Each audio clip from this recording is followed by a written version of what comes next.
يا راغبا في كل علم نافع. ينمو العلم ويتقدم بتقنياته ومجالاته، ومعه نطور أدواتنا في تقديم العلم الشرعي. أكاديمية زاد أكاديمية ينبوعها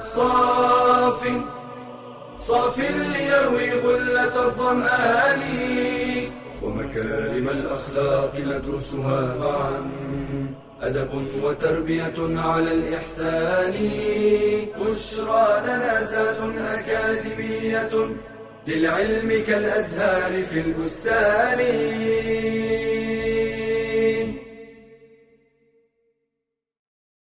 السلام عليكم ورحمة الله. الحمد لله رب العالمين، والصلاة والسلام على أشرف المرسلين نبينا محمد وعلى آله وصحبه أجمعين. Continuing with the subject of al-muhasabah, to question oneself, to hold oneself accountable for our actions in this life before we are returned to Allah subhanahu wa ta'ala. This is one of the deeds done by the heart.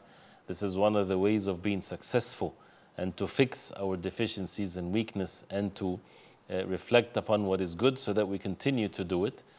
One of the things that we need to learn is what's the benefits of it. Some of the benefits that we get to know from the Quran and the Sunnah of the Prophet ﷺ, that when it comes to al-muhasabah, and what are the means to help us to achieve this. First of all, to be saved, to be successful. This is the way of having a successful life that would lead us to a successful hereafter. So as Al-Hasan al-Basri rahimahullah said, إِنَّ الْعَبْدَ لَا يَزَالُ بِخَيْرٍ. The slave of Allah is always upon goodness. مَا كَانَ لَهُ وَاعِظٌ مِّن نَفْسِهِ. As long as he has an admonition within his own self. وَكَانَتِ الْمُحَاسَبَةُ مِنْ هَمِّهِ. And the muhasabah is part of his concern.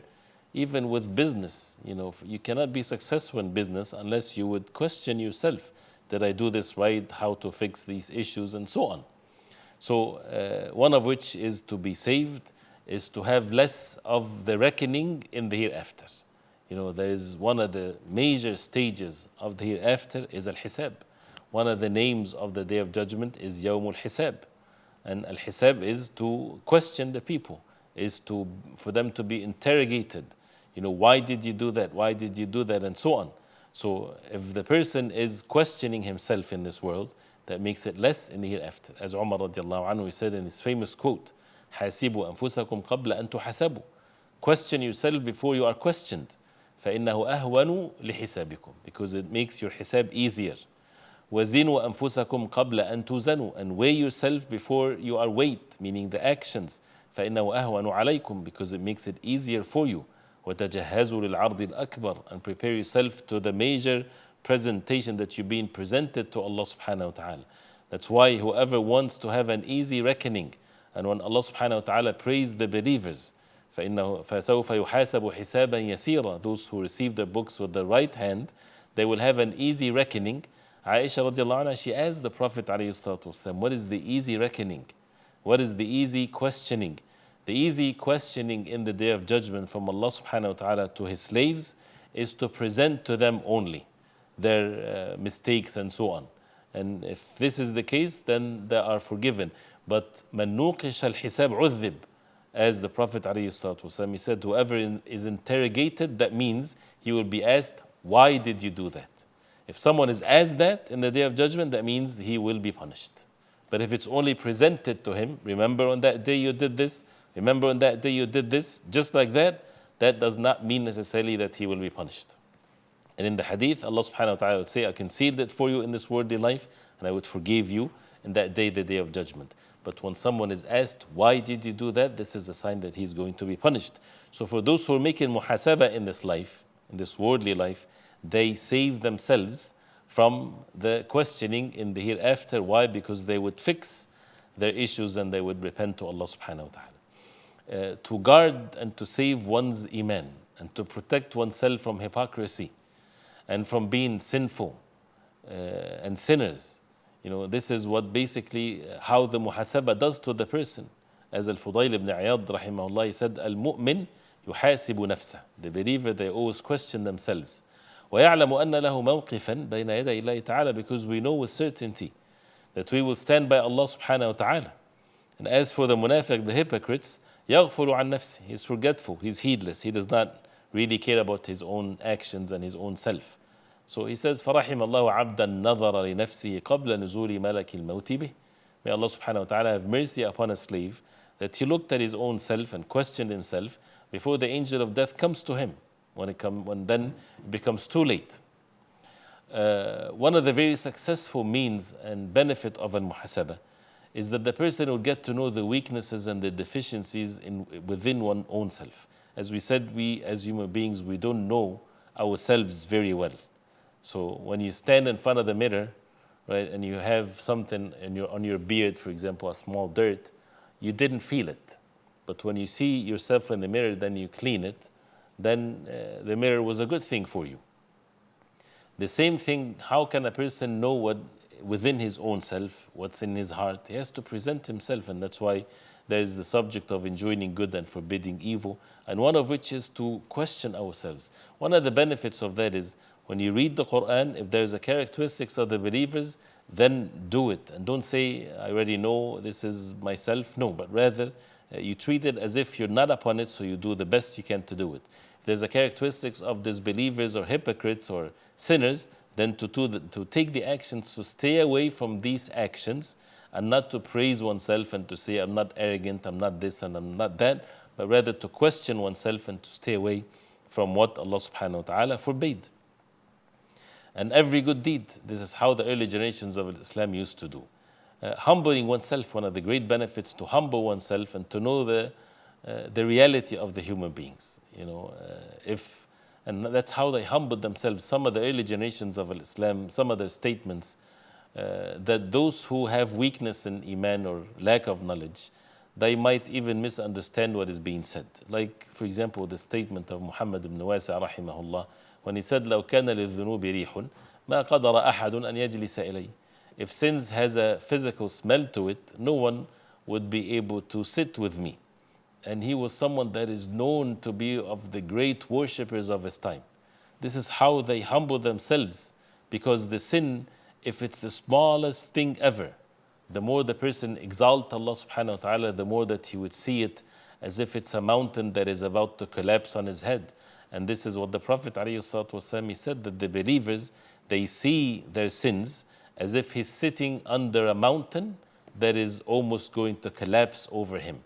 And the hypocrite, he sees his sins like a fly fell on his nose, and he does this to it and it flies away. So you see the difference? It can be even the same small sin, but in the eyes and the hearts of the believers, it's a major thing. Why? Because of the reflection, because of questioning oneself, because they look more of who is the one that we disobeyed, Allah subhanahu wa ta'ala, the creator of the heavens and the earth. And also great benefit is to benefit from our times. When we leave ourselves like this, we waste our life so much. But when a person questions himself, why did I waste? I waste this day without doing anything whatsoever. That means you would make decisions that you won't do it anymore. Because basically our life is with limited numbers of breaths we take. So if these breaths that we take without being used in the obedience of Allah, it's a waste. So after knowing that, then what are the means that would make us, or the things that would help us to make muhasabah and to question ourselves? Because it's a life-changing aspect and a deed done by the heart, is to have the certainty that Allah subhanahu wa ta'ala is seeing what's in our hearts. وَاعْلَمُوا أَنَّ اللَّهَ يَعْلَمُ مَا فِي أَنفُسِكُمْ فَاحْذَرُوهُ. Have the knowledge that Allah subhanahu wa ta'ala sees what's in your own self. So be warned against this. That means what? حَاسِبُوا أَنفُسَكُمْ. Question yourself. And this is one of the things that would help you to know with conviction that if you question yourself today, you will be in state of rest and calmness and success in the next day, which is in the hereafter. So it makes you and it helps you to question yourself today. Also to think and to know the questions that we will be asked about in the Day of Judgment. As the hadith of the Prophet ﷺ, لَن تَزُولَ قَدَمَ عَبْدٍ حَتَّى يُسْأَلْ عَنْ أَرْبَعٍ, that the foot of a slave would not depart in the Day of Judgment till he's asked about 4 things: about his life, about his youth, about his wealth, right? And this is something that we will be questioned about. So, and the knowledge, We will be asked about the knowledge, as the Prophet ﷺ said, how did we act upon it? So these things we get to know it from the revelation from Allah subhanahu wa ta'ala, that we need to ask ourselves before we are asked. And many verses in the Quran, in السمع والبصر والفؤاد كل أولئك كان عنه مسؤولا. You will be asked about your hearing, your eyesight, your heart, right? We will be asked about النعيم, the delight, ثم لتسألن يومئذ عن النعيم, and so on. The people will be asked, were the messengers being sent? Did you receive the message from Allah subhanahu wa ta'ala for you to be obedient to Allah and to worship Him alone? Also, one of the things that helps is to remember the horrors of the day of Al-Qiyamah, the day of judgment. As Umar ibn Abdul Aziz rahimahullah, when he sent to one of the people, Adi ibn Arta'a, he said to him, ittaqillah, fear Allah, ya Adi, be obedient to Allah, وحاسب نفسك قبل يوم القيامة. Make yourself, question yourself, make yourself accountable for your actions before the day of Al-Qiyamah. Remembering death, this is one of the things that would help the person to question himself. So to remember the moment that we are all going to be in the grave, and the angels will ask us, and we have to really come up with the answers. And Allah subhanahu wa ta'ala gives steadfastness to the believers. The answer is not because of how smart you are or what you remember, what you don't remember. It's by the actions in this life that we perfected by something like al-muhasabah. The subject of al-muhasabah, when it comes to the life of the early generations of Islam, there are amazing stories, amazing narrations, that we would see how al-Iman, when it was established in their hearts, they questioned themselves. Umar ibn al-Khattab radiallahu anhu, Khalifa, he's in charge of so much of territories, the superpower at the time, meaning the Muslimin. And he would humble himself radiallahu anhu in such a way, and he would say to himself, Wallahi latattaqiyanna Allah aw la yu'adhibannak. They would hear him saying that to himself. Or Umar, either you fear Allah subhanahu wa ta'ala or Allah subhanahu wa ta'ala will punish you. And things like this. And they would give charity if they miss a salah, or whenever they would miss something of goodness, even though they have the excuse of it, they would give lots of charity. They would do all kinds of things, questioning oneself, putting oneself accountable for one's action, so that they return to Allah subhanahu wa ta'ala in a state where Allah subhanahu wa ta'ala is pleased with them. There are so many things to be done. So to conclude, this is a deed that is incumbent upon each and every one of us, and we should question ourselves. And the more the person gain knowledge, the more the person would put priorities in one's life, and to learn with matters of knowledge of how to perfect our actions, how to repent to Allah subhanahu wa ta'ala, how to be watchful of what we do and what we say in our relationships and so on. All of that comes with this muhasabah.